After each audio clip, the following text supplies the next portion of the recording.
உயர்த்தி ஹalleluya. எரேமியா தீர்க்கதரிசன புஸ்தகம் 33வது அதிகாரம் அதனுடைய 9வது வசனத்தை வாசிக்க கேட்கலாம். எரேமியா 33:9. நான் அவர்களுக்கு செய்யும் நன்மையை எல்லாம் கேட்டு போகிற பூமியின் எல்லா ஜாதிகளுக்கு முன்பாக அது எனக்கு மகிழ்ச்சியுள்ள கீர்த்தியாயும் புகழ்ச்சியாயும் மகிமையாயும் இருக்கும். நான் அவர்களுக்கு அருள் செய்யும் எல்லா நன்மை நிமித்தமும் எல்லா சமாதானத்தின் நிமித்தமும் இவர்கள் பயந்து நடுங்குவார்கள் என்று இஸ்ரவேலின் தேவனாகிய கர்த்தர் சொல்லுகிறார். ஒரு விஷயம் கூட எல்லாரும் கரங்களை உயர்த்தி ஹalleluya. நான் அவர்களுக்கு அருளி செய்யும், நான் செய்ய போகிற நன்மை. அப்ப ஆண்டவர் இப்ப ஏன் நன்மை செய்யாம இருக்கிறீங்க? எப்படிப்பட்ட கர்த்தர் எப்படி நன்மை செய்ய போறாராம்? 32 அதனுடைய 42 சொல்லப்பட்டிருக்கிறது. நான் இந்த ஜனத்தின் மேல் இந்த பெரிய தீங்கை எல்லாம் வரப்பண்ணினது போல அவர்களை குறித்து சொன்ன எல்லா நன்மையையும் அவர்கள் மேல் வர பண்ணுவேன் என்று கர்த்தர் சொல்லுகிறார். அப்ப நன்மை செய்வேன் சொல்றாரு. எந்த ஜனத்துக்கு சொல்றார் தெரியுமா? தீங்கை அனுபவித்து கொண்டிருக்கிற ஜனம், கஷ்டப்பட்டு கொண்டிருக்கிற ஜனம், இன்னும் சொல்லணும்னா தண்டிக்கப்பட்டு கொண்டிருக்கிற ஜனம். யார் இந்த ஜனம்? போன வாரம் கேட்டோம், அவருடையவர்கள், மீட்கப்பட்டவர்கள், தேவனால் தெரிந்தெடுக்கப்பட்டவர்கள். அவர்களுக்கு தேவன் நன்மை செய்கிறதற்காக கர்த்தர் என்ன செய்கிறார் என்று 32வது அதிகாரத்திலே சொல்லப்பட்டிருக்கிறது. அதை நான் டச் பண்ணிட்டு இன்றைய செய்திக்குள்ளே செல்ல விரும்புகிறேன். எரேமியா 32:37 கர்த்தர் சொல்லுகிறார், நான் அவர்களை துரத்தின எல்லா தேசத்திலும் இருந்து சேர்த்து கொண்டு, அவன் துரத்திட்டார், கண்ணுக்கு முன்னாடி நிக்காத போயிருந்தார். அதுக்கப்புறம் கர்த்தர் என்ன செய்கிறாரா? சேர்த்து கொள்ளுகிறார். ஆமென். எதுக்கு அப்படி செய்யறாராம்? 38 சொல்லப்பட்டிருக்கிறது, அவர்கள் என் ஜனமா இருப்பார்கள், நான் அவர்கள் தேவனா இருப்பேன். எனவே அவர் என்ன செய்கிறார்? சேர்த்து கொண்டு 39 சொல்லப்பட்டிருக்கிறது, அவர்கள் தங்களுக்கும் தங்கள் பின்னடியாருக்கும் தங்கள் பிள்ளைகளுக்கும் நன்மை உண்டாகும்படி சகல நாட்களிலும் எனக்கு பயப்படும்படிக்கு நான் அவர்களுக்கு ஒரே இருதயத்தையும் ஒரே வழியையும் கட்டளையிட்டு. அப்ப சேர்த்து கொள்ளப்படுகிறவர்களுக்குள்ளே கர்த்தர் என்ன சரி பண்றார் அப்படின்னா, ஒரே இருதயம் ஒரே வழி. எல்லாரும் சொல்லுங்க பார்க்கலாம். அப்ப இருதயம் மாறுபாடாகுது. இருதயம் மாறுபாடாகும் போது வழி தாறுமாறாகும். இருதயம் மாறுபாடாகி வழி தாறுமாறாகுதுன்னா நாம அந்த குயவன் கையில நம்மை கொடுக்க வேண்டும். ஆண்டவரே, என் இருதயம் மாறுபாடாகுதுப்பா, இன்னைக்கு ஒன்ன யோசிக்குது, கொஞ்ச நேரத்துல வேற ஒன்ன யோசிக்குது. ஹல்லேலூயா. ஆமென். சில பார்த்துருக்கீங்களா, ஒரு பொருளை வாங்க கடைக்கு போவாங்க, அதை தவிர மீதி எல்லாத்தையும் வாங்கிட்டு வருவாங்க. என்னெல்லாமோ யோசிச்சுட்டு இருக்கிறது. சில பார்த்துருக்கீங்களா, ஏதோ ஒரு முக்கியமான காரியம் சொல்றதுக்கு ஒருத்தங்களுக்கு ஃபோன் பண்ணுவாங்க, அந்த காரியத்தை தவிர மீதி எல்லாம் சொல்லி ஃபோனை வச்சதுக்கப்புறம், ஐயே நான் இதை சொல்ல. ஒரே இருதயம் ஒரே வழி.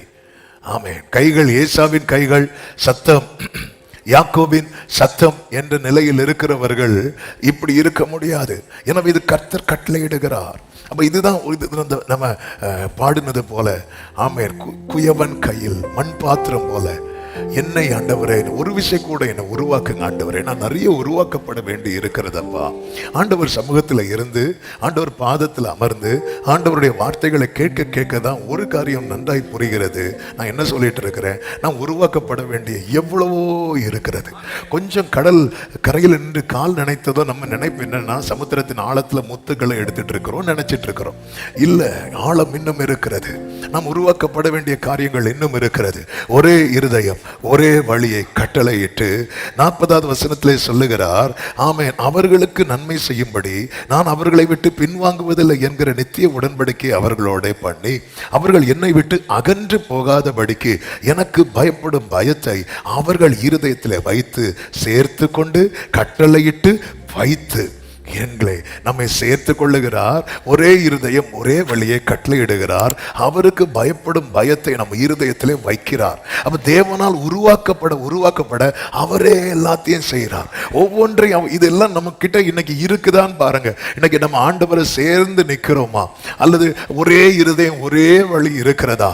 அல்லது அவருக்கு பயப்படுகிற பயம் நம்ம இருதயத்தில் இருக்கிற? இதெல்லாம் கர்த்தரே செய்கிறேன்னு சொல்றார். அப்ப கர்த்தர் செய்யணும்னா அவர் உருவாக்குகிறவராகவும் நாம் உருவாக்கப்படுகிறவர்களாகவும் மாற வேண்டும். இப்படி செய்து என்ன செய்கிறார்? அடுத்து 41 கர்த்தர் சொல்லுகிறார், அவர்களுக்கு நன்மை செய்யும்படி அவர்கள் மேல் சந்தோஷமாயிருந்து. ஹல்லேலூயா. அதாவது நன்மை செய்து சந்தோஷப்படுகிறது ஒண்ணு இருக்கிறது, நன்மை செய்ய சந்தோஷப்படுகிறது ஒண்ணு இருக்கிறது. ஒரு ஆமென் சொல்லுங்க பார்க்கலாம். 33:9 நடக்கணும்னா 32:41 நடக்கணும். ஹல்லேலூயா. 32:41 என்ன அப்படி தெரியுமா? நன்மை செய்ய அவருக்கு என்ன வந்துட்டு? சந்தோஷம் வந்துட்டு. ஆமென். நன்மை, அதாவது இவனுக்கு செய்யலாம்பா, இவனுக்கு இதை கொடுக்கலாம், இவங்களுக்கு இதை செய்யலாம் அப்படிங்கிற அவருக்கு ஒரு சந்தோஷம்.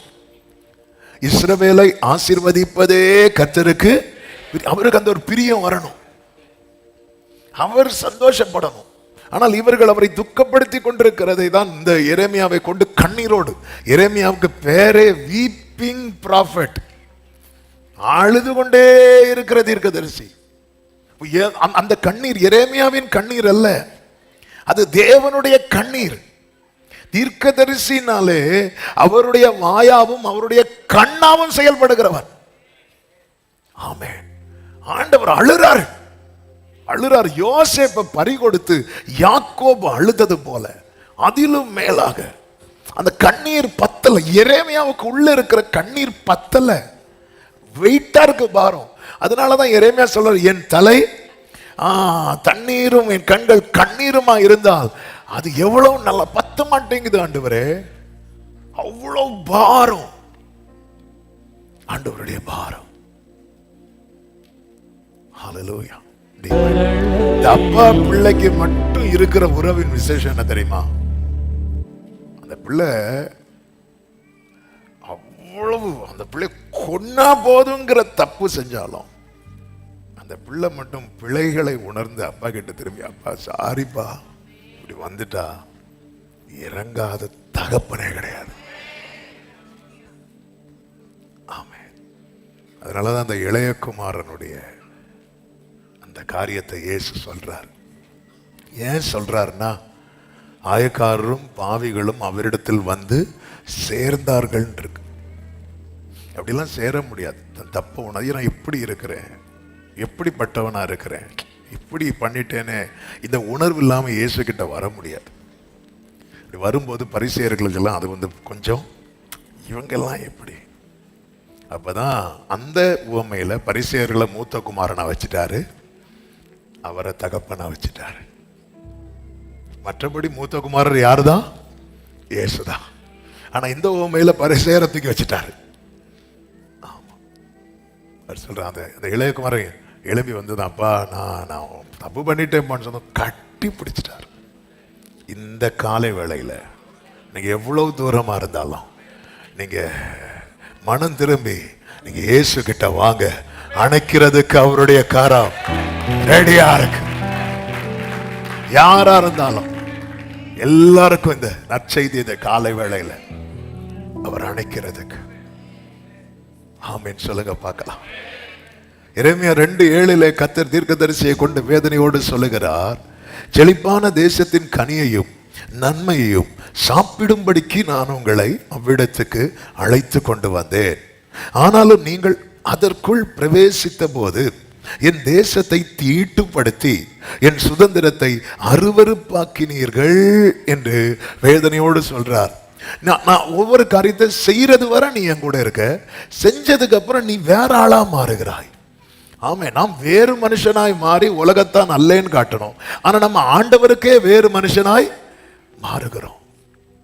நான் செய்யறது வரைக்கும் இந்த யூதாஸ் மாதிரி தான், துணிக்கையை வாங்குறது வரைக்கும் அங்க அவருடையவனா இருக்கிறான். வாங்கினதுக்கு அப்புறம் இன்னொரு டீம் கூட சேர்ந்து அவருக்கு எதிராக மாறுகிறான். இப்படியே தான் ஆண்டவரிடத்திலிருந்து பல நன்மைகளை வாங்குறது வரைக்கும், ஆண்டவர் நீரே போதும் வேறே வேண்டாம், ஏன் வேற வேண்டாம், வேற இல்லை.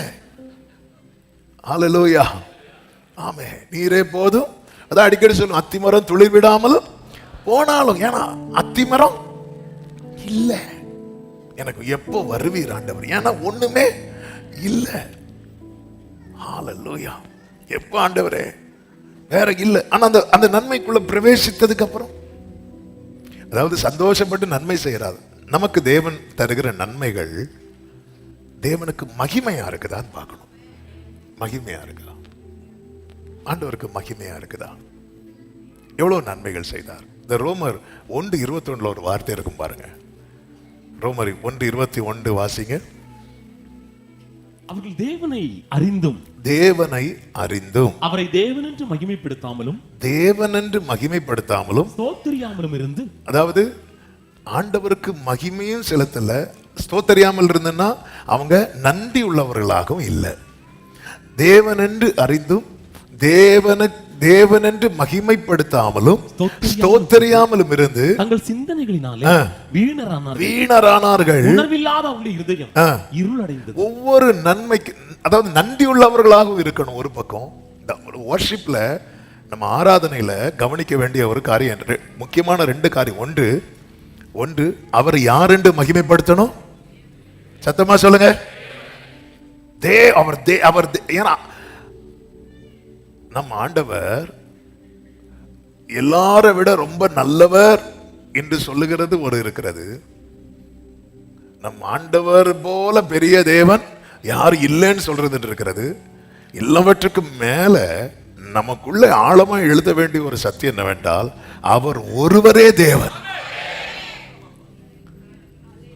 ஆமென் சொல்லுங்க பாக்கலாம். நான் ஆராதிக்கிற என் ஆண்டவராக இயேசு ஒருவரே தேவன் சொல்றவங்க வலது கரத்தை உயர்த்தி சத்தம் ஆமென். அதை நினைச்சு அவரை பிரைஸ் பண்ணணும். அது ஒரு பக்கம். இன்னொரு பக்கம் நன்றி உள்ளவங்களா இருக்கணும். நன்றி உள்ள காலைல இந்த முதல் பாடல் பாடும் போதெல்லாம் அதுல ஒரு சரணம் உண்டல்லவா, கிருபாசன தண்டை நெருங்குவோ திருரத்தம் கரத்தில் ஏந்தி நிற்போம். திருரத்தம் கரத்தில் ஏந்தி நிற்போம் புரிஞ்சுதா? பழைய ஏற்பாட்டுல பிரதான ஆசாரியர்கள் அந்த மகா பரிசுத்த ஸ்தலத்துக்குள்ள போகும்போது எப்படி போவாங்கன்னா, அடிக்கப்பட்ட பலி மிருகத்தின் ரத்தத்தை எடுத்துட்டு அப்படி உள்ள போவாங்க. ஃபர்ஸ்ட் அந்த ஸ்கிரீனுக்குள்ள என்ட்ராகிறதே என்ன தெரியுமா? காலில் ரத்தம்.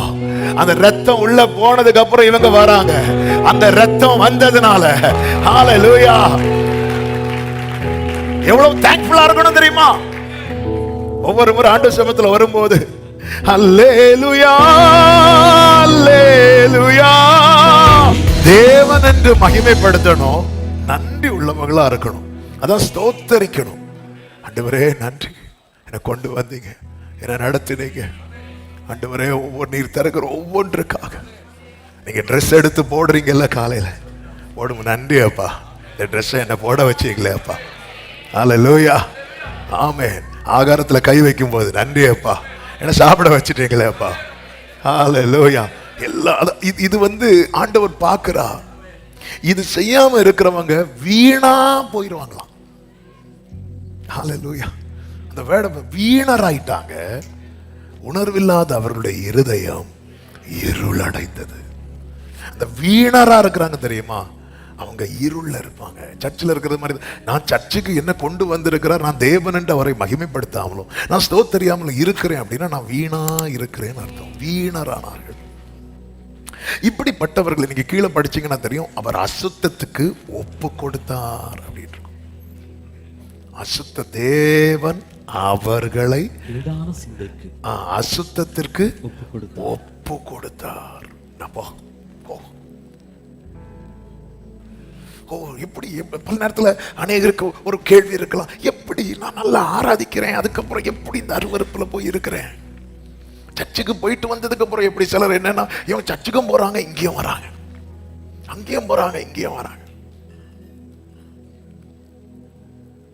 அவர் ஒப்பு கொடுக்கிறார். ஏன்னா நம்மை தேவன் ஏற்படுத்தினதே அவருக்கு மகிமைக்காக. ஜனங்கள் அதை செய்ய தவறின போது அல்லது உணர்வில்லாத, ஏன்னா தேவன் என்று அறியாதவர்கள் மகிமைப்படுத்தலைன்னா அவங்களுக்கு தெரியல. இது நாம் அவர் யார் என்பது நமக்கு தெரியும். அவரிடத்திலிருந்து பரம இவை ருசி பார்த்தவர்கள் நாம, அவரிடத்திலிருந்து நன்மையை பெற்றவர்கள் நாம. பிராகாரத்தில் கூட நிற்க தகுதி இல்லாத நம்மள ஆமென் ஆமென் ஒவ்வொரு இஸ்ரவேலர்களுக்கு மேல அந்தந்த கோத்திரத்தின் கொடி நம்ம மேல அவரே கொடி. அந்த கொடிக்கு பேர் தான் நேச கொடி.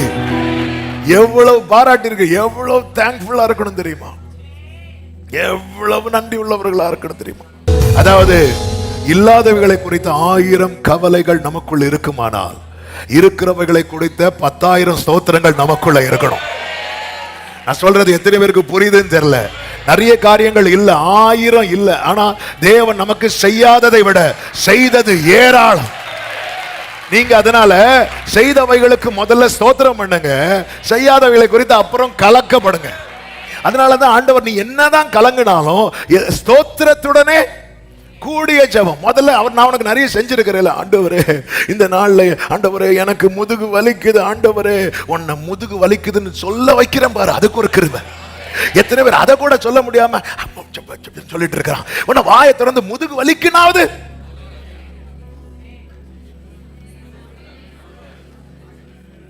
ஒரு பெங்களூர்ல ஒரு தேவ மனிதர், அவர் மகிமையில் இருக்கிறார்.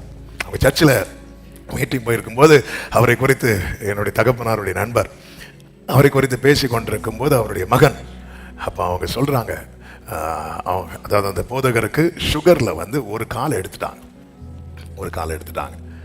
எடுத்ததுக்கு அப்புறம் இவர் north India mission trip plan பண்றார். அப்போ போய் பையன் கேட்கிறாராம், அப்பா ஒரு கால் இல்லை, அப்போ முந்தி நீங்க ஓடுனீங்கப்பா, ஓகேப்பா, இப்போ ஒரு கால் இல்லைல்லப்பா. இவர் சொல்றாரு, ஒரு கால் இருக்குல்லப்பா. ஆமே, ஆண்டவர் 2 கால் எடுக்க அலோவ் பண்ணல. அதாவது ஒருத்தங்க அவர்கிட்ட இல்லாததை பார்க்கும்போது அவர்கிட்ட ஒரு கால் இல்ல, இல்லாத பக்கம் பார்க்கல, இருக்கிற பக்கம் பார்க்கிறாரு. ஓடு டிக்கெட்ட.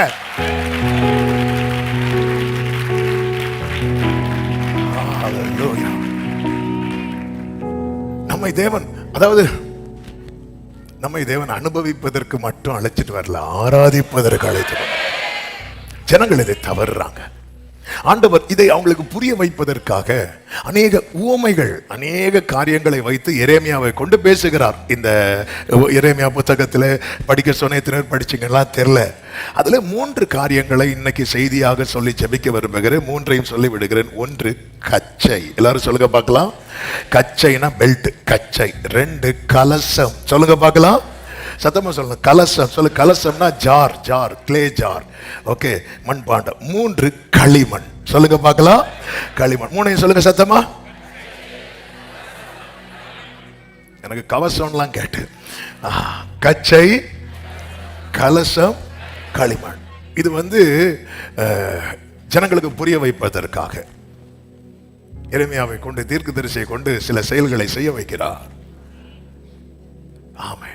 இந்த கச்சை எரேமியா 13வது அதிகாரம் 1 முதல் 11 வரை உள்ள வசனங்களிலே அது சொல்லப்பட்டிருக்கிறதை பார்க்க முடியும். அதனுடைய 1வது வசனத்தையும் 2வது வசனத்தையும் வாசிக்க கேட்கலாம். கர்த்தர் என்னை நோக்கி நீ போய் உனக்கு ஒரு லினன் பெல்ட், சணல் கச்சையை வாங்கி அதை உன் அறையிலே கட்டிக்கொள், அதை தண்ணீரிலே பட ஒட்டாதே என்றார். நான் கர்த்தருடைய வார்த்தையின்படியே ஒரு கச்சையை வாங்கி வார்த்தையின்படியே, தேவ சித்தத்தின்படியே, தேவனுடைய தீர்மானத்தின்படியே ஒரு கச்சையை வாங்கி அதை என் அறையிலே கட்டிக்கொண்டேன். இப்போ ஒரு கேள்வியை நான் கேட்க விரும்புகிறேன். இதுவரை எரேமியா பெல்ட் கட்டினதே கிடையாதா? அவங்க போடுற அங்கிக்கு கண்டிப்பா எதை கட்டி இருக்கணும் தெரியுமா? கச்சை கட்டி இருக்கணும். அப்படின்னா இப்ப ஆல்ரெடி எரேமியா ஒரு கச்சை கண்டிப்பா கட்டி இருப்பா. அவங்க வஸ்திரத்துல அந்த கச்சை என்பது இருக்கும் எப்பவுமே. ஆனா ஆண்டவர் இப்ப சொல்றார், நீ போய் அதை வாங்கு, ஒரு கச்சையை வாங்கு அப்படிங்கிறார். ஆல்ரெடி இருக்குல்ல ஆண்டவர், ஆல்ரெடி இருக்கிறாங்க இஸ்ரவேலர். துதிக்கிற யூதா கோத்திரத்தார் ஏற்கனவே இருக்கிறாங்க. ஆராதிக்கிற லேவி கோத்திரத்தார் ஏற்கனவே இருக்கிறாங்க. ஏற்கனவே இவங்க ரெடியா இருந்தோம். எதுக்கு இன்னொரு கச்சையை அவர் வாங்கணும்? ஆனா தேவனுடைய வார்த்தையின்படி, தேவ தீர்மானத்தின்படி இந்த தொழுவத்தில் அல்லாமல் வேற ஆடுகளும் எனக்கு உண்டு என்று சொல்லி இஸ்ரவேலருக்கு மட்டும் மரிக்காமல் முழு மனுக்குலத்துக்கு மரித்த என் ஆண்டவராகிய இயேசு கிறிஸ்துவுக்கு ஸ்தோத்திரம். வாங்கி, அப்ப கிரயம் கொடுத்து வாங்கப்பட்டது. கிரயத்துக்கு கொல்லப்பட்டவர்கள் நாம. ஒரு நாள் இதை மறக்கவே கூடாது. இன்னொரு கச்சைய வாங்கி இப்ப அறையில கட்டணும். யாராவது 2 பெல்ட் கட்டுவாங்களா? சிலர் கட்டு இருக்கிறத பார்த்தா நாங்க ஃபுல்லா பெல்ட்டோட தான் இல்ல. அப்போ இன்னொரு வாங்கின பெல்ட்டை கட்டணும்னா ஏற்கனவே கட்டி இருந்த. ஆமே, அல்லேலூயா. ஏற்கனவே கட்டி இருந்த சில சுபாவ கிளைகளை கர்த்தர் முறித்து எங்கோ கிடந்த எண்ணெயும் உங்களையும் கொண்டு வந்து ஒட்ட வைத்த. ஹல்லேலூயா. ரோமர் 11:17 சில கிளைகள் முறித்து போடப்பட்டிருக்கு. காட்டொலிவ மரமாகிய நீ அவைகள் இருந்த இடத்தில் ஒட்ட வைக்கப்பட்டு, அடுத்த வார்த்தை, ஒலிவ மரத்தின் வேருக்கும் சாரத்துக்கும் உடன் பங்காளி. சத்தமா ஆமென் சொல்லுங்க பார்க்கலாம். இஸ்ரவேலருக்கு மட்டுமே கிடைக்கப்பட்டிருந்த கிருபை, இஸ்ரவேலருக்கு மட்டுமே கிடைக்கப்பட்டிருந்த வாக்குத்தத்தம், இஸ்ரவேலருக்கு மட்டுமே உரிய ஆராதனை இப்பொழுது அதற்கு உடன் பங்காளியாய் நானும் நீங்களும் மாற்றப்பட்டிருக்க காரணம் நம் கிரயத்துக்கு கொல்லப்பட்டிருக்கிறோம். எல்லாரும் கவனிக்கிறீங்களா? கிரயத்துக்கு கொல்லப்பட்டிருக்கிறோம். ஹல்லேலூயா. வாங்கி இருக்கிறார், சும்மா இல்ல, வாங்கி அறையிலே கட்டு. அப்ப பெல்ட் எங்கெல்லாம் கட்டணும்? கழுத்துல கட்டினா அது வேற. ஆமே, புரியலையா? தனியா வாங்க சொல்லிதாரு. ஹல்லேலூயா. ஆமென். இப்ப சொல்றார், அதை எடு அப்படிங்கிறார். அதை எடு. இரண்டாம் விசை கர்த்தருடைய வார்த்தை உண்டாகி, நாளை நீ வாங்கினதும் உன் அறையில் இருக்கிறதுமான கச்சை எடுத்து எழுந்து ஐப்பிராத்து நதி மட்டும் போய் அதை அங்கே ஒரு கண்மலை வெடிப்பிலே ஒளித்து வை என்றார். நான் போய் கர்த்தர் எனக்கு கட்டளையிட்டபடியே அதை ஐப்பிராத்து நதியின் ஓரத்திலே ஒளித்து வைத்தேன். அநேக நாள் சென்ற பின்பு, அநேக நாள், அப்ப அநேக நாளா இந்த பெல்ட் எங்க இல்ல? அறையில். அதை சிம்பிளா புரியும்படி சொல்லப்பட்டா, இருக்க வேண்டிய இடத்துல இல்ல. எவ்வளவு நாளா? ரொம்ப நாளா இருக்க வேண்டிய இடத்துல இல்ல. நான் சொல்ல, நீ இப்ப போய் அதை எடு அப்படின்னு. முடிஞ்ச அதை எடுத்து யூஸ் பண்ண. அநேக நாள் சென்ற பின்பு கர்த்தர் என்னை நோக்கி, நீ எழுந்து நதிக்கு போய் அங்கே ஒளித்து வைக்க நான் உனக்கு கட்டளையிட்ட கச்சையை அவ்விடத்திலிருந்து எடுத்து கொண்டு வா அப்படிங்கிறார். அப்பொழுது நான் ஐப்பிராத்து நதிக்கு போய் கச்சையை ஒளித்து வைத்த இடத்திலே தோண்டி அதை எடுத்தேன். ஆனால் இதோ அந்த கச்சை கெட்டு ஒன்றுக்கும் உதவாமற் போயிட்டு.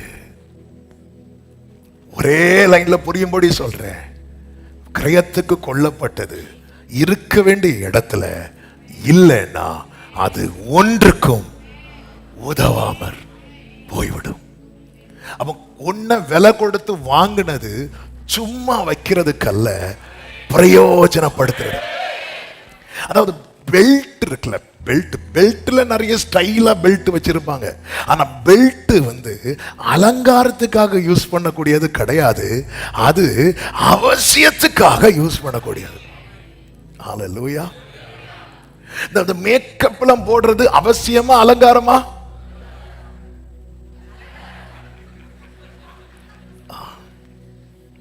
இப்ப மேக்கப் போடாம வந்தா சர்ச்சில் ஏத்த மாட்டோமா?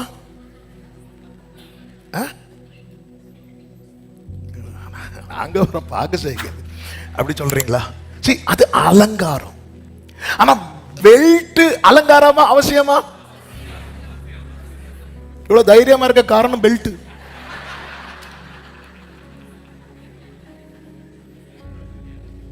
என்னதுன்னு அர்த்தம்? அலங்காரம் இல்லைனாலும் அட்ஜஸ்ட் பண்ணலாம், அவசியம் இல்லைன்னா அட்ஜஸ்ட் பண்ண முடியாது. என்னை தேவன் வெறும் அலங்காரத்துக்காக தெரிந்தெடுக்கல, நான் அவருக்கு.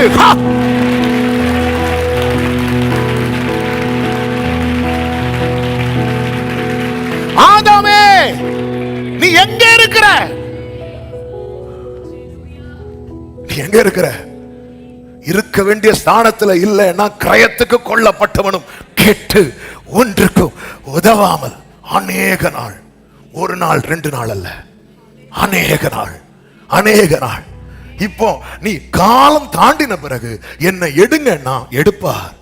எடுத்தா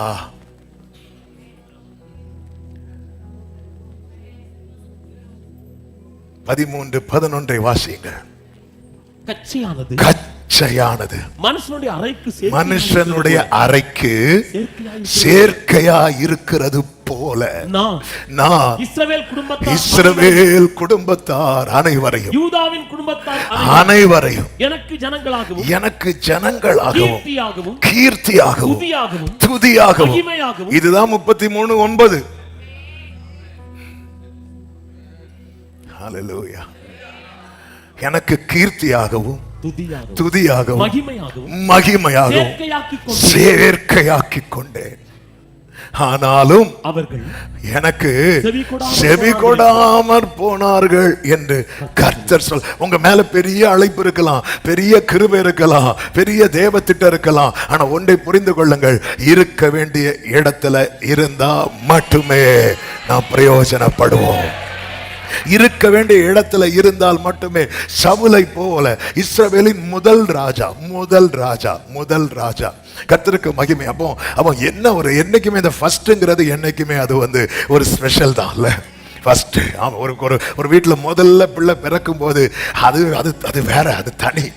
ஆமா, அந்த அதுவே பெரிய ஒரு கொண்டாட்டம் தான். ஃபர்ஸ்ட் ராஜா ஆண்டவர் தெரிந்தெடுக்கிறார். தெரிந்தெடுக்கும் போது எவ்வளவு பெஸ்டா அங்க இருக்கிறதுல அவனை விட உயர்ந்தமான மனுஷன் யாருமே கிடையாது. அவன் மேல கிருபை இருக்கு, அவன் மேல அழைப்பு இருக்கிறது, அவன் மேல அபிஷேகம் ஊற்றப்பட்டிருக்கிறது.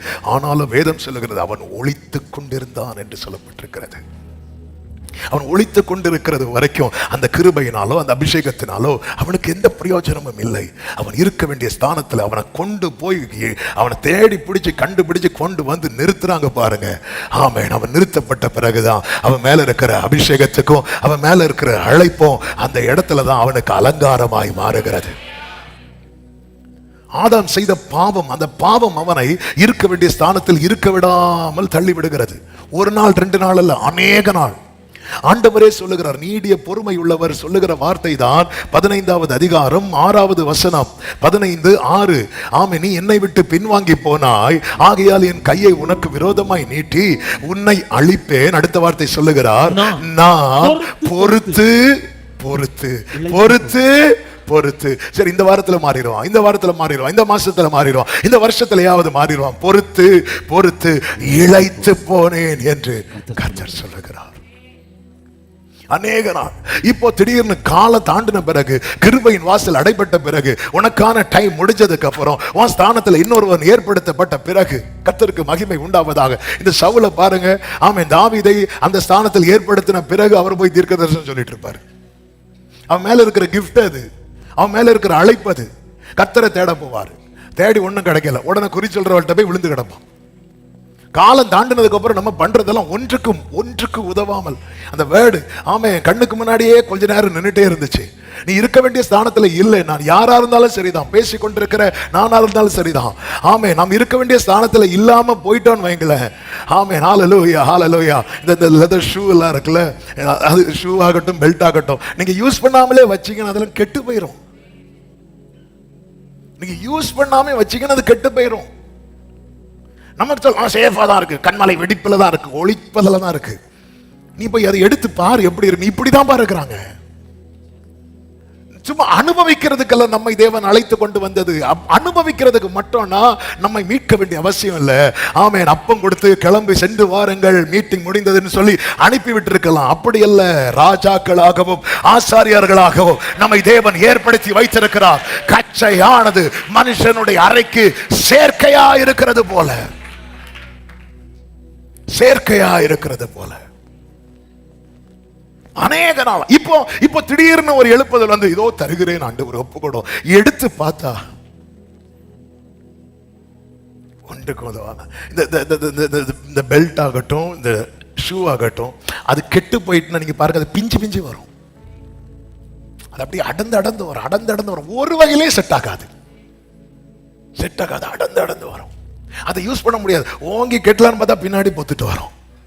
ஒண்ணும் பண்ண முடியாது. அது அப்படியே கையை வைக்க அது ஒட்டும். நமக்கு அது அருவருப்பாயிருவது. அதுக்கப்புறம் அதை தூக்கிப்படு. இங்கே அவர் பயன்படுத்தலாம் எடுத்தாலும் பயன்படுத்த முடியல. ஏன்? ரொம்ப நாளா யூஸ் ஆகல. ரொம்ப நாளா. என்னைக்குமே இந்த சத்தியத்தை கேளுங்கள். ரட்சிக்கப்பட்ட ஒவ்வொருவரும் ஏதோ ஒரு வகையில் அவருக்கு பயனுக்காக தான் வைத்திருக்கிறார். நீங்க பலமுள்ள பாத்திரமா இருக்கலாம், பலவீனமான பாத்திரமா இருக்கலாம். ஹல்லேலூயா. ஒரு சேவலை பயன்படுத்துறதுக்காக கூவ வச்சாரு பாத்தீங்களா? ஒரு கழுதைய பயன்படுத்துறதுக்காக கழுத்து முறிய விடாம காத்தார் அல்லவா? உங்களை என்னையும் இரத்தத்தால் மீட்டது. ஆமென். ஏதோ ஒரு வகையில கர்த்தருக்கார். ஆமென் சொல்லுங்க பார்க்கலாம். ஹல்லேலூயா. ஆண்டவரே, எனக்கு ஒன்றுக்கு உதவாம கெட்டு போயிடக்கூடாது. ஒன்றுக்கு உதவாம கெட்டு போயிடக்கூடாது. ஒன்றுக்கு உதவாம. இந்த செய்தி ப்ரிப்பேர் பண்ணும்போது ஒரு இருதயத்தில் அறியாத ஒரு பாரம். ஆண்டவரே, நான் இருக்க வேண்டிய இடத்துல தான் இருக்கிறேன். ஆண்டவரே, இருக்க வேண்டிய இடத்துல தான் இருக்கிறேன். ஹல்லேலூயா.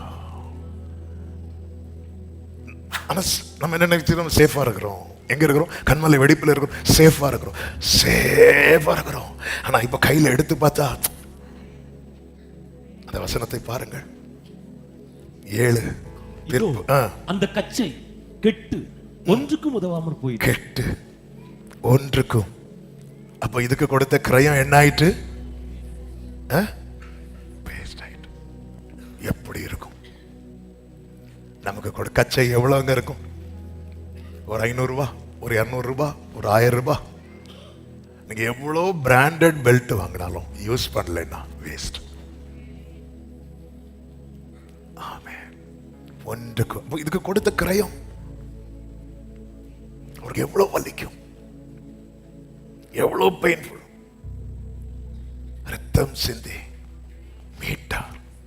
அந்த ரத்தம் சும்மா அந்த பிளட் டொனேட் பண்ணுவாங்கல்ல, அப்படி கொடுத்ததல்ல. கிழித்தாங்க அவரை. சாட்டையை அடிக்கும் போது அந்த சாட்டையில அந்த எண்டுல இருக்கிற அந்த கொக்கிகள்லாம் அப்படி சரீரத்தை போய் அப்படி பிடிக்கும் பாருங்க. அதுக்கப்புறம் அப்படி இழுக்கும் போது அப்படி கிழித்து கொண்டு வரும். ரோம தண்டனைகள்ல ரொம்ப முக்கியமான தண்டனை இது. ரொம்ப முக்கியமான தண்டனை. இப்போதான் தண்டனை எல்லாம் ரொம்ப ரொம்ப ரொம்ப, அதாவது சிம்பிளா சொல்லணும்னா, உன்னதத்தில் தேவனுக்கு மகிமை, பூமியில் சமாதானம். நீங்க நல்ல கவனிங்க. சரித்திரங்களை படிச்சீங்கன்னா தெரியும். கிறிஸ்துவுக்கு பிறகுதான் தண்டனைகள்லாம் குறைஞ்சு குறைஞ்சு குறைஞ்சு குறைஞ்சு வந்து இப்போ வலி இல்லாம எப்படி தூக்கு தண்டனை, மரண தண்டனை கொடுப்பது என்பதை குறித்து ஆலோசித்துக் கொண்டிருக்கிறாங்க. சில நாட்டில எல்லாம் ரொம்ப பெயின்லாம் கிடையாது. அப்படி ஒரு இன்ஜெக்ஷன் போடுவாங்க, ஆல் அவுட். அன்னைக்கெல்லாம் அப்படி கிடையாது. அன்னைக்குள்ள தண்டனைகள்லாம் ஒரு இதுல படித்த போது நமக்கு அவ்வளவுதான். ஹல்லேலூயா. ஆனா அதுக்கப்புறம் தான் மாறுது மொத்தமா. அவ்வளவு இல்லைன்னா ஒருத்தர் அடித்து அப்படி துடிச்சிட்டு இருக்கும் போது சிரிக்கிறாங்க சுத்தி இருந்து. எப்படி அப்ப எந்த அளவுக்கு உங்களுக்கு அந்த இருதயம் எந்த அளவுக்கு கல்லா இருக்கும் பாருங்க. அதாவது இந்த அடிமைகள் எல்லாம் தப்பு பண்ணா சிலுவை தண்டனை கொடுப்பாங்க, குற்றவாளிகளுக்கு சிலுவை தண்டனை கொடுப்பாங்க. அப்ப அவங்க எல்லாம் அந்த வழியில சிலுவையில அறையும் போது அந்த வழியா போறவங்க ஒரு ஆள் கூட பரிதாபப்பட மாட்டாங்களாம். அப்படி இப்படி நீ எல்லாம் இருக்க வேண்டியவனே கிடையாது. கொஞ்சம் அதை சுத்தி நின்று பார்ப்பாங்க. கல்ஃப்ல நிறைய நாட்டில் இப்போ கொஞ்சம் அதை ஸ்டாப் பண்ணி இருக்கிறாங்க. முந்தியெல்லாம் தண்டனை வந்து கொடுக்கும்போது ஜனங்க என்ன பண்ணுவாங்க தெரியுமா? சுத்தி நின்று பார்ப்பாங்க.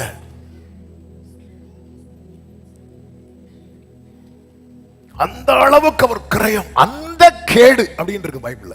அந்த கேடு அடைந்தார்.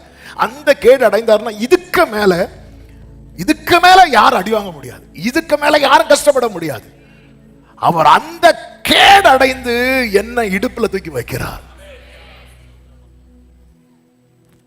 ஆற்றில் கிடந்த கல்லை தாவீது எடுத்து அடப்பையில போட்டு இடுப்புல கெட்டி வைத்தது போல சேற்றில் கிடந்த நம்மை நம் இயேசு எடுத்து அவருடைய இடுப்புல, அவருடைய அறையில் அவருக்கு மகிமையா.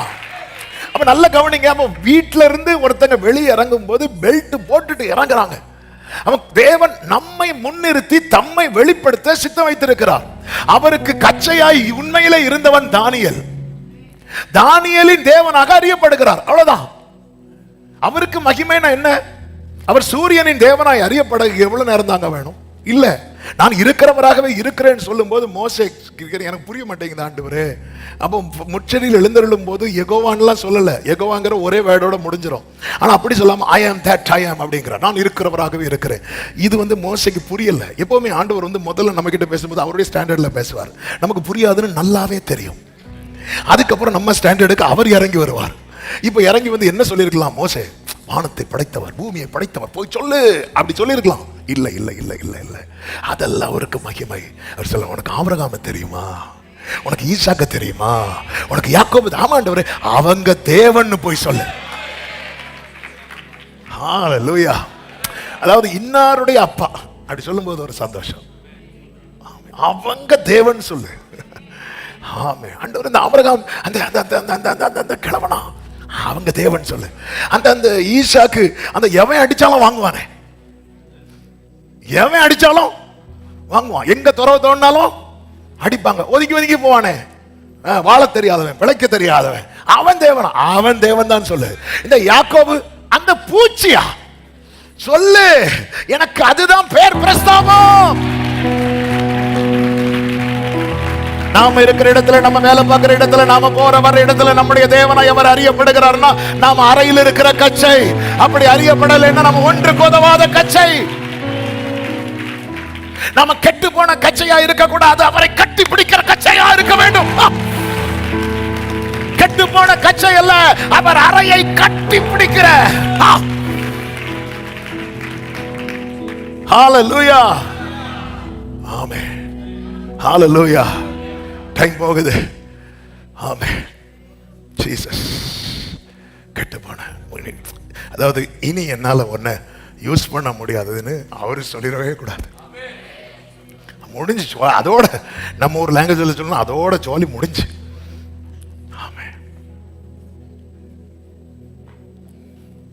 ஆமென். எஃப் மேஜர் நல்லதான் அந்த மலையாள பாடல பாடினோமே, ക്ഷീണിച്ചു പോയിടല്ലേ നാദായി പൂവിൽ. ஆண்டவரே, நீங்க ஒரு ஓட்டத்தை நியமிச்சு ஓட வச்சிருக்கிறீங்க, நான் சோர்ந்து போய் ட்ராக் மாறிடக்கூடாது. அதனால என்ன வணையிறதுக்கு நான் தரேன். உங்க வீட்டுல ரொம்ப நாளா யூஸ் பண்ணாத பொருளை எடுத்து பாருங்க, அது எப்படிப்பட்ட நிலையில இருக்கு பாருங்க.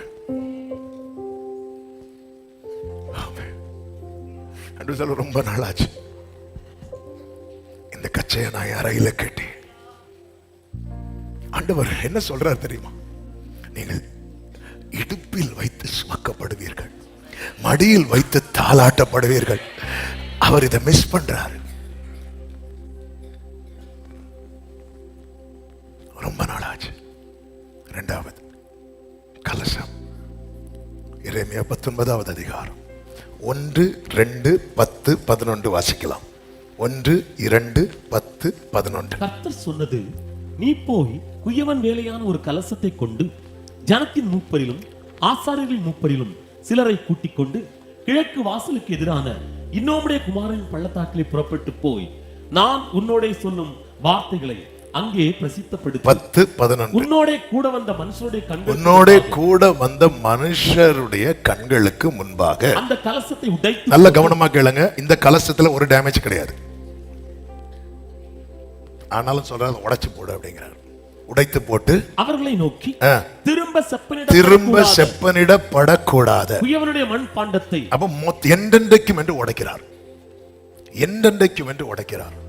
உருவாக்க உடைக்கப்படுகிறவர்கள் பாக்கியவான்கள், என்றென்றைக்கும் என்று உடைக்கப்படுகிறவர்கள் பரிதவிக்கப்பட்டவர்கள்.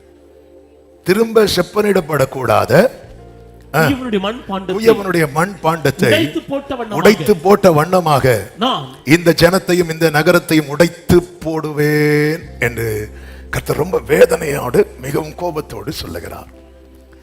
முதல்ல கச்சையை குறித்து சொல்லும் போது அது இப்பொழுது பயன்படுத்த விரும்பியும் அது பயன்படுத்த முடியல. ஏன், அது என்ன ஆயிட்டு, கெட்டு போயிட்டு. இந்த கலசத்தை குறித்து பார்க்கும்போது இதை பயன்படுத்த முடியும், இது பயன்படுத்த முடியும், ஆனாலும் அவர் பயன்படுத்த விரும்பவில்லை. அதாவது பயன்படுத்த முடியவில்லை என்கிற ஒரு நிலை இருக்குல்ல, அது கூட பயன்படுத்த முடியல போக்குதான், இல்லாம போயிடும். ஆனா பயன்படுத்த எனக்கு இந்த பாத்திரம் வேண்டான்னு உடைக்கிறார் பாருங்க.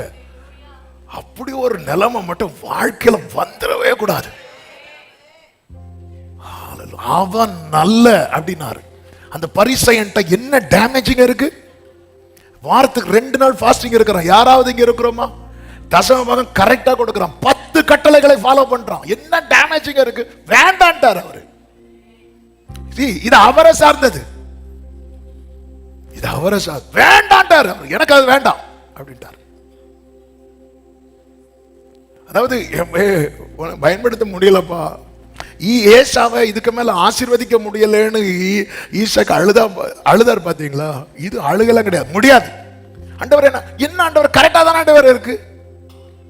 எனக்கு பிடிக்கல இந்த கலசம் தூக்கி போட. அப்சலோம் என்கிற ஒருவன் இருந்தான். அப்சலோம் அவனை குறித்து சொல்லப்பட்டிருக்கிறது 2 சாமுவேல் 14:25 அவனுடைய உள்ளங்கால் தொடங்கி உச்சம் தலை மட்டும் அவனில் ஒரு பழுதும் இல்லாதிருந்தது. ஒரு சின்ன டேமேஜ் இல்ல. பைபிள்ல அவன் பழுதே இல்லாதவர் என்று சொல்லப்படுகிற ஒருவர் உண்டு. யார் தெரியுமா? இயேசு கிறிஸ்து. அதுக்கப்புறம் பழுது இல்லைன்னு சொல்லப்பட்ட ஒரு மனுஷன் உண்டுனா யாருதான்? வேண்டாட்டாரு. எனவேதான் தேவ பிள்ளையும் புரிந்து கொள்ள வேண்டும். அவர் நம்மை தெரிந்தெடுக்கிறார்னா ஒரு கூட்டம் ஞானிகளை வேண்டாம் சொல்லி இருக்கிறார். ஆமென். பலவீனமானவைகளை தெரிந்தெடுத்து பலமுள்ள நிறைய வேண்டாட்டார். ஹalleluya. நம்ம லைஃப்ல அதாவது நான் ஒன்றுக்கு உதவாம கெட்டு போன கச்சையாய் அதுவே தாங்க முடியல. ஆனா இது எனக்கு புரியவே இல்லை. அப்பதான் ஆண்டவர் வந்து இங்க பாருப்பாங்க, எனக்கு பிடிக்கணும், எனக்கு பிடிக்கணும், எனக்கு பிடிக்கணும். ஒரு கப்புல நம்ம தண்ணி குடிக்கணும்னா தண்ணியை பிடிக்கணும். அதுக்கு முன்னாடி அந்த கப்பை நமக்கு பிடிக்கணும். இந்த கப்பு வேண்டாம். சில பேருக்கு அவங்களுக்குன்னு ஒரு டம்ளரையே வச்சிருப்பாங்க. நமக்கு பிடிக்கணுங்க. ஒரு பிளேட்ல ஆகாரம் போட்டு சாப்பிட அந்த பிளேட் நமக்கு பிடிக்கணும். நமக்கு சிலர் பார்த்திருக்கீங்களா? சில புது ட்ரெஸ் தான் வாங்கியிருப்பாங்க, போட மாட்டாங்க. ஏன்னா அது அவங்களுக்கு பிடிக்கல. வேண்டாம். இது பிடிக்காம தூக்கி போட்டு உடைக்கிற. வேண்டாம், இந்த பாத்திரம் எனக்கு வேண்டாம். ஏன் இந்த அப்சலோம் உச்சந்தலை முதல் உள்ளங்கால் வரை ஒரு பழுது இல்லாமல் இருந்தும் அவனை வேண்டாம் தூக்கி போட்ட காரணம் என்ன? நிறைய காரணங்கள் இருக்கிறது. ஆனா ஆண்டவர் ஒரே ஒரு காரியத்தை இருதயத்துல திரும்ப திரும்ப வைத்தா. என்ன தெரியுமா? செகண்ட் சான்ஸை மிஸ் பண்ணான். அவன் ஒருவனை கொலை செய்து இரத்தப்பழிக்கு உள்ளாவான், ராஜாவின் கோபத்துக்கு உள்ளாவான். அதன் பிறகு தூரமாய் போய்விட்டு மீண்டும் ராஜா அவன் மேல இறக்கப்பட்டு திரும்ப சேர்த்துக் கொள்வான். அவனுக்கு கிடைக்கப்பட்ட செகண்ட் சான்ஸ் கிடைத்தும் மீண்டும் அதையே செய்யலாம். அவன் தான் செய்த தவறை குறித்து கொஞ்சமும் அவன் என்ன செய்யவில்லை, மனஸ்தாபப்படவில்லை. இந்த செகண்ட் சான்ஸ்ங்கிற வேர்டை நேற்று ராத்திரியிலிருந்து ஆவியானவர் அதிகமாக உள்ள வைத்தா. ஆமென். ஹல்லேலூயா. Second chance. காலை எழும்போதும் அதே வேர்டு தான். அப்சலோமை பாருங்க. நிறைய நம்ம நினைக்கிறோம் நாங்க நல்லா ஜெபம் பண்றோம், எல்லா மீட்டிங் அட்டெண்ட் பண்றோம், எல்லாமே இனி அவருக்கு பிடிக்கணும். அவ்வளவுதான், அவருக்கு பிடிக்கணும். செப்னா என்கிற ஒருவன் இருந்தான். செப்னா. ஹல்லேலூயா. எசேக்கியா அரண்மனையில ஒரு முக்கியமான பொறுப்பில் இருக்கிறவன். அரண்மனை விசாரிப்புக்காரன், பேலஸ் ஸ்டூவர்ட், அட்மினிஸ்ட்ரேட்டர். இன்னும் சொல்லணும்னா அங்க இருக்கிற எல்லா மினிஸ்டர்ஸுக்கும் டாப்ல இருக்கிறவர். நம்ம ஊர்ல பிரைம் மினிஸ்டர் சொல்லணும்னா அந்த காலத்துல எசேக்கியாவின் அரண்மனையில பிரைம் மினிஸ்டர் யார் அப்படின்னா இந்த செப்னா. இந்த செப்னாவுக்கு கர்த்தர் சொன்ன வார்த்தை என்ன அப்படின்னா, ஏசாயா 22வது அதிகாரம் ஆண்டவர் சொல்லுகிறார். ஆமென். கர்த்தருக்கு மகிமை உண்டாவதாக. ஹல்லேலூயா. ஆமென். 19 முதல் வாசிக்கலாம். உன்னை உன் நிலையை விட்டு துரத்தி விடுவேன், நீ பிடுங்கி போடப்படுவாய்.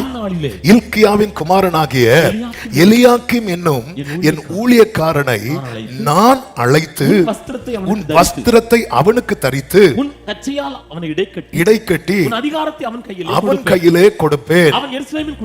யூதாவின் வம்சத்துக்கும் தகப்பனாய் இருப்பான். வீட்டின் திறவுகோலை அவன் தோளின் மேல் வைப்பேன். சிம்பிளா சொல்லணும், இதுவரை இந்த கீயெல்லாம் ஓன்ட்ட இருந்துச்சு, இனி கீயெல்லாம் யார்கிட்ட இருக்கும் தெரியுமா? எலியாக்கிம் கிட்ட இருக்கும். ஏன் ஆண்டவருக்கு பிடிக்கல இந்த செப்னாவை? இந்த செப்னா என்ன பண்றானா 15-16 வசனங்களிலே 15 வாசிங்க. சேனைகளின் கர்த்தராகிய ஆண்டவர் உரைத்ததாவது, நீ அரமனை விசாரிப்புக்காரனும் பொக்கிஷக்காரனும் ஆகிய செப்னா. இவன் யாரு? அரண்மனை விசாரிப்புக்காரன். அப்ப மொத்த அரண்மனைக்கு யார்கிட்ட இருக்கு? செப்னாட்டே இருக்கு. சில செப்னானே இப்பதானே பாக்குறீங்க. செப்னாட்டே இருக்கு. சரி, செப்புனா நீ செப்புனா செப்னாட்ட தான் இருக்கு. மொத்த அரண்மனைக்கு யார்கிட்ட இருக்கு? செப்னாட்டே இருக்கு. அது மட்டும் இல்ல, பொக்கிஷக்காரன். அப்ப கஜானா கீயும் யார்கிட்ட தான் இருக்கு?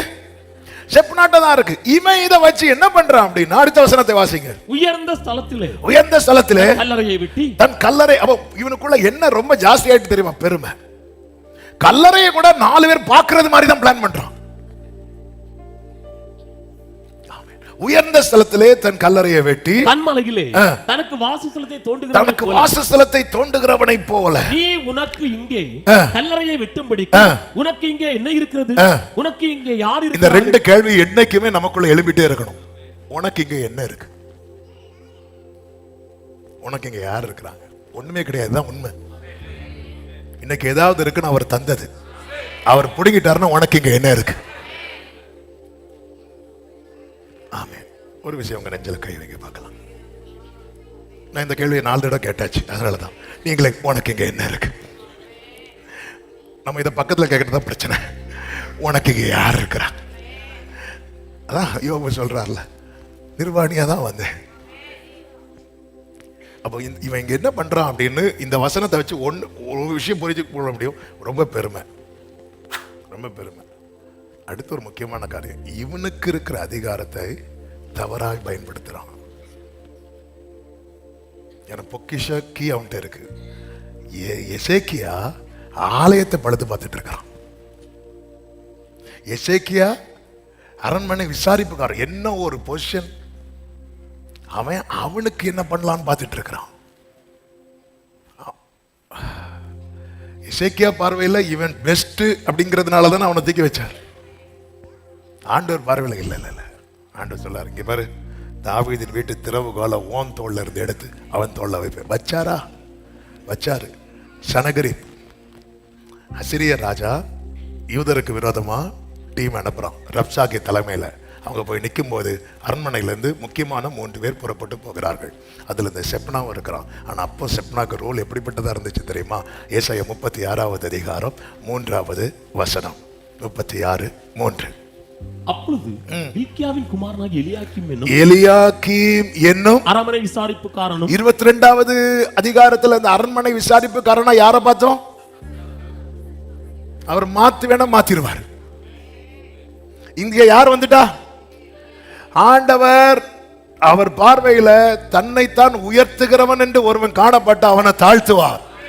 தாழ்த்துகிறவனை கர்த்தர் என்ன பண்ணுவார் தெரியுமா? செய்வார், உயர்த்துவார். ஆமென். எலியாக்கீம் என்னும் அரண்மனை விசாரிப்புக்காரனும் செப்னா இப்ப செக்ரட்டரி ஆயிட்டான். அதாவது நேற்று வர செப்னா சொன்னதை யார் கேட்டா தெரியுமா? எலியாக்கீம் கேட்டான். இப்ப எலியாக்கீம் சொல்றதை யார் கேட்கணும்? எனக்கு நான் அப்படி, அதாவது தேவனுக்கு வந்து அவர் அந்த வேர்டு ரொம்ப பயங்கரமா சொல்லுவார் பாருங்க. 22:18 வாசிங்க. அவர் உன்னை உருண்டையை போல அகலமும் விசாலமான தேசத்திலே சுழட்டி, அதாவது போன தள்ளி விடுறது. சிலது பாருங்க அப்படி முன்னேறிவாங்க. அதன் அர்த்தம் என்ன தெரியுமா? எங்கேயாவது போய் இது அவருக்கு, அதாவது ஆண்டவரே நான் உங்களுக்கு பிடிக்காம ஆயிரவே கூடாது ஆண்டவரே. நம்ம என்ன நினைக்கிறது? நம்ம கிட்ட பழுதே இல்லை. அப்ப அடுத்து யாருதான்? நம்ம தான். தேவன் தருகிற கிருபையை தவறா பயன்படுத்தக்கூடாது. தேவன் நம்மை, அதனால் என்னைக்குமே புரிந்து கொள்ளுங்க. ஏதுக்கு அந்த வேடை சொல்ல வச்சேன் தெரியுமா? நமக்குள்ள என்ன வந்துடக்கூடாது? பெருமை வந்துடக்கூடாது. உனக்கு இங்க என்ன இருக்கிறது? உனக்கு இங்க யார் இருக்கிறாங்க? இன்னைக்கு ஏதாவது நீ காட்டுறேன்னா அது யார் தந்தது? யாரையாவது நீ காட்டுறேன்னா அது யார் சேர்த்தது?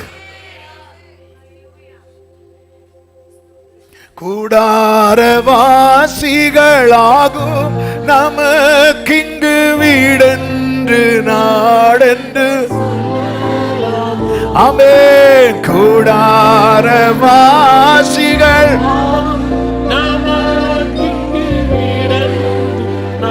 என்னைக்கு என்னைக்குமே என்னைக்குமே என்னைக்குமே என்னைக்குமே என்னைக்குமே இந்த மனசுல இந்த பெருமை வந்து ஆண்டவருக்கு பெருமை உள்ளவனுக்கு கர்த்தர் எப்படி நிப்பார் தெரியுமா?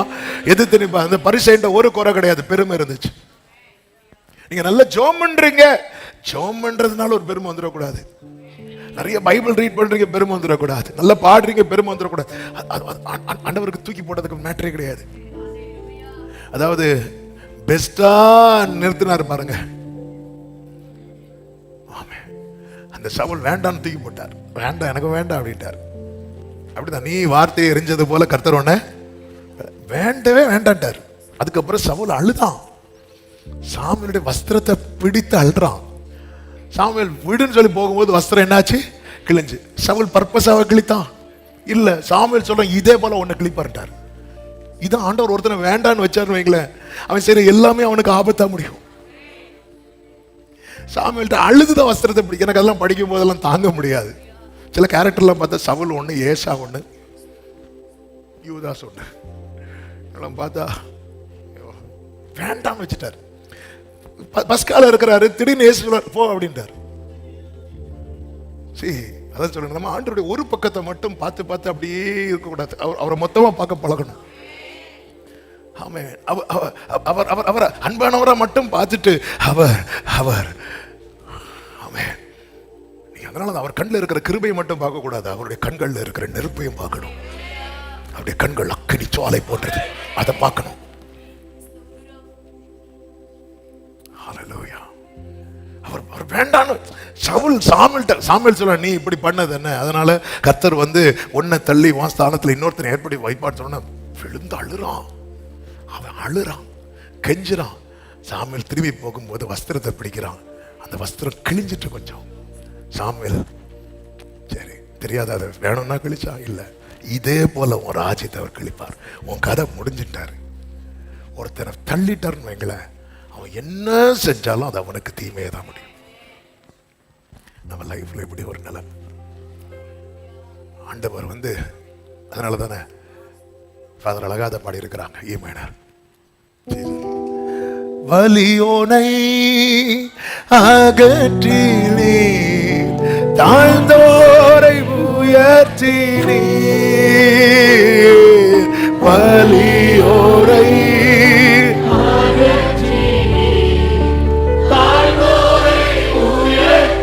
ஆமென். பசித்தோரை திருப்தியாக்கினீ. ஆமென் ஆமென். நல்லா புரிஞ்சுக்கோங்க. ஹல்லேலூயா. பெனினாளுக்கு நிறைய பிள்ளைங்க, அதுல ஒரு ஆள் ஆண்டவர் தெரிந்தெடுத்து இருக்கலாம். ஆனா அவளுடைய செயல் நிமித்தம் மொத்தமா வேண்டான்னு வச்சுட்டாரு. வேண்டானே வச்சுட்டாரு. ஒரு பிள்ளை பேர் சொல்லுங்க பார்க்கலாம். இல்லாதவளை தெரிந்தெடுக்கிறார். என் ஆண்டவர் அவர் தெரிந்தெடுக்கிறவர் மட்டும் இல்ல, இல்லாதவைகளை என்ன கேட்கிற சமீபத்தில் தூரத்துல இருந்து கேட்கிற அன்பு உள்ளங்களே, என்னையும் சேர்த்து இந்த வார்த்தையை உரைத்து கொண்டிருக்கிறேன்.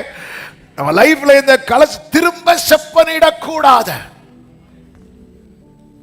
அதன் அர்த்தம் இனி அவர் இந்த பாத்திரத்தில் ட்ரை பண்ணவே மாட்டார் தான் அர்த்தம். ட்ரை பண்ண போட்டு அவ்வளவுதான். வா வா வா வா. கச்சை கெட்டு போனதுனால யூஸ் ஆகல. கலசம் அவருக்கு யூஸ் பண்ண மனசு இல்லை, அவருக்கு யூஸ் பண்ண விருப்பம் இல்லை. வேண்டாம், அதை உடைச்சு போட்டுருவா, உடைச்சு போட்டுருவா. சிம்பிளா சொல்லணும், நம்ம வீட்டில் இருக்கிற வேஸ்ட் எல்லாம் தூக்கி வெளியே போய்ப்போம். காலில் வந்து வேஸ்ட் எடுக்கிறவங்க வந்து என்ன பண்ணுவாங்க, எடுத்துட்டு போவாங்க. நம்ம சாயங்காலம் போய் நீங்க எடுத்துட்டு போனீங்கல்ல, அது எனக்கு தாங்க கேட்போமா, அது குப்பை. எடுத்துட்டு போகலன்னு நமக்கு கோவம் வரும். இது இன்னும் எடுத்துட்டு போகலையா, அது கண்ணு முன்னாடி இருக்கக்கூடாது. கரெக்டா? இப்படி ஆயிடக்கூடாது. நம்ம திரும்ப அதனால் திரும்ப செப்பனிடக்கூடாதுன்னா அது அவர்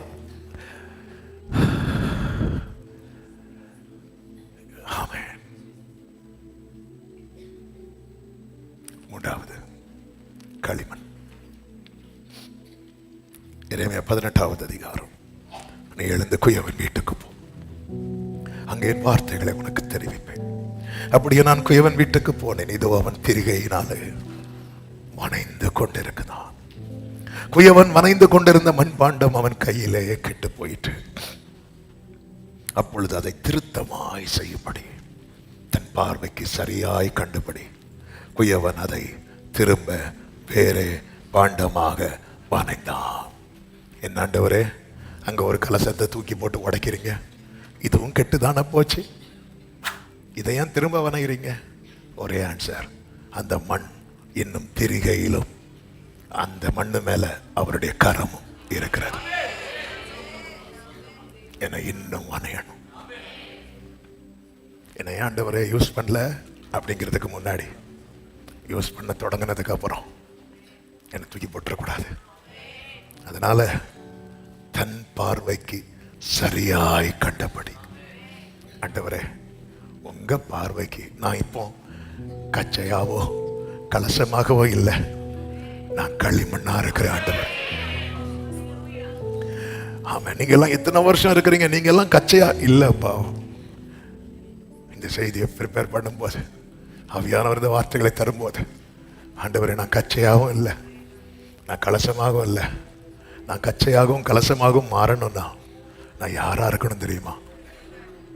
இன்னும் நான் வணையப்படணும்.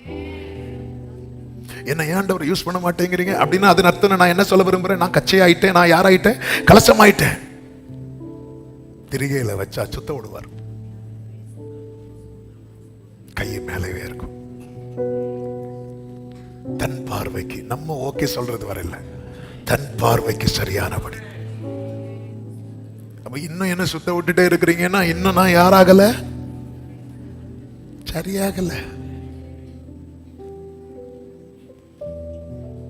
திருத்தமாய் செய்யும்படி, திருத்தமாய் ஆண்டவர் சொல்லிட்டு சொல்றாரு. 5வது வசனம், அப்பொழுது கர்த்தருடைய வசனம் எனக்கு உண்டாகி, அவர் இஸ்ரவேல் குடும்பத்தாரே, இந்த குயவன் செய்தது போல நான் உங்களுக்கு செய்யக்கூடாதோ என்று கர்த்தர் சொல்கிறார். இந்த மாட்டு வந்து கல்லாகாதே, களிமண்ணாக விட்டு கொடு. அப்பா அப்பா, நான் ஒன்றுக்கு உதவாம கெட்டு போன கச்சை போல ஆகிடக்கூடாது. நீர் பயன்படுத்த விரும்பாம உடைத்து போட்ட கலசம் மாதிரி இருக்கக்கூடாது. உங்க பார்வைக்கு சரியானபடி உம்மாலே வணையப்படுகிற களிமண்ணா என்னை தருகிறேன். ஏசாயா 64:8, இப்பொழுதும் கர்த்தாவே நீர் எங்களுடைய பிதா, நாங்கள் களிமண், நீர் எங்களை உருவாக்குகிறவர், நாங்கள் அனைவரும் உமது கரத்தின் கிரியை. சத்தமாமேன்னு சொல்லுங்க பார்க்கலாம். இல்ல நாங்கெல்லாம் ரொம்ப கலசம் அப்படின்னு இருக்க போறோம். இன்னைக்கு இயேசுவின் நாமத்திலே சொல்லுகிற செய்தி, இன்னைக்கு யார் யார் களிமண்ணா கொடுக்கிறீங்களோ அத்தனை பேரை உருவாக்கும்படி அவருடைய கரம் இருக்கிறது. இந்த செய்தி ஆண்டவர் தரும்போது அதுதான். ஆமென், ஹல்லேலூயா. நீ பாஸ்டர் ஜான் சாமா என் கையில ஒன்ன தராதடா, களிமண்ணா ஒன்னத்தா, எனக்கு இன்னும் உன்கிட்ட நிறைய பார்க்கணும், என் பார்வையில இன்னும் நிறைய மாறணும். நேசர் கரத்தினில் தீமை ஏதும் உண்டோ, யாவும் என் நன்மைக்கு. இந்த குயவன் அப்படி வணையும் போது சிலது செட் ஆகாது பாருங்க. அப்ப அப்படி அந்த மண் அப்படியே நோண்டுவார், பார்த்தா உள்ள ஏதாவது ஒரு இலை இருக்கும், சிலது கொஞ்சம் சில சின்ன கல் இருக்கும், அதை அப்படி சுரண்டி எடுப்பார். திரிகையில இருந்து வணையப்படுகிறதுக்கு மட்டும் இந்த பாக்கியம் உண்டு, வணைந்து எடுத்து பயன்படுகிறதுக்கு இல்லை. நிறைய சுரண்ட வேண்டி இருக்கு. அதான் நேசர் கரத்தினில் ஏன் கொடுக்க மாட்டேங்கிறோம் தெரியுமா? நிறைய தூக்கிடுவாரோன்னு பயப்படுறோம். அவர் தூக்குறது அவ்வளோ நம்மை உருவாக்க விடாதபடி தடுக்கிறவைகளை தான் தூக்குறார்.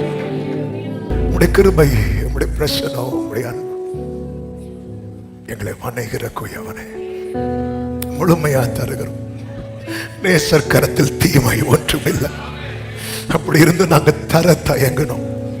எங்களை மன்னிப்பீராக ஆண்டவர். கெட்டு போய் பயன்படக்கூடாமற் போகிற அந்த கச்சையை போல இருக்கக்கூடாது. வேண்டாம், அதை உடைச்சிருன்னு உங்க பிரியமில்லாத பாத்திரமா இருக்கக்கூடாது. உங்க பார்வைக்கு சரியாய் திருத்தமாய் மீண்டும் உம்மால் வணையப்படுகிற பாண்டமா இருக்க குயவன் கையில் களிமண்ணை போல எங்களை ஒரு விசை கூட தருகிறோம். நீர் வணைவீராக, நீர் ஆட்கொள்ளுவீராக. ஒவ்வொருவரையும் விசேஷமாய் முழுமையாய் அர்ப்பணித்த ஒவ்வொருவரையும் உருவாக்கும். உமக்கு மகிழ்ச்சியும் புகழ்ச்சியும் மகிமையும் உண்டாக. நீர் இவர்களுக்கு செய்ய போகிற பெரிய நன்மைகளுக்காக ஸ்தோத்திரம். சமாதானத்தோடு அனுப்பும். கண்மணி போல காத்துக்கொள்ளும். கிருபை பெருகட்டும். எல்லா மகிமை கணம் உமக்கே செலுத்துகிறோம். இரட்சகர் இயேசுவின் நாமத்தில் பிதாவே, ஆமென். சேர்ந்து சொல்லுவோம். என் ஆத்மாவே என் முழுவதுமே அவருடைய பரிசுத்த நாமத்தை ஸ்தோத்திரி. என் ஆத்மாவே கர்த்தரை ஸ்தோத்திரி. கர்த்தர் செய்த சகல உபகாரங்களை மறவாதே. ஆமென். நம்முடைய கர்த்தராகிய இயேசு கிறிஸ்துவின் கிருபையும் பிதாவாகிய தேவனுடைய அன்பும் பரிசுத்த ஆவியானவருடைய ஐக்கியமும் சிநேகமும் பாதுகாவலும் நம் அனைவரோடும் எல்லா பரிசுத்தவான்களோடும் கூட கர்த்தருடைய வருகை மட்டும் தங்கியிருப்பதாக. ஆமென். ஹல்லேலூயா. God bless you. கர்த்தர் உங்களை ஆசீர்வதிப்பாராக. ஆமென்.